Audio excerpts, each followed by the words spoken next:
Mediji su oduvek bili važni činilac socijalnog, ekonomskog i kulturnog života i značajno uticali i utiču na sveokupnu sliku društva.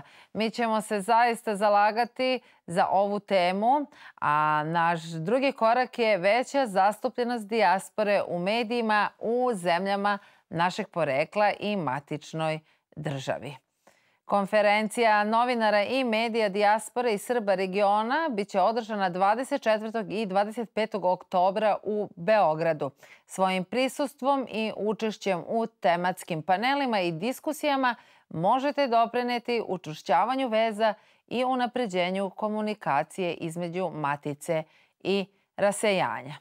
Svi zainteresovani novinari i mediji iz dijaspore potrebne informacije mogu dobiti na sajtu Kancelarije za dijasporu i ako sve bude po planu, vidimo se u Beogradu.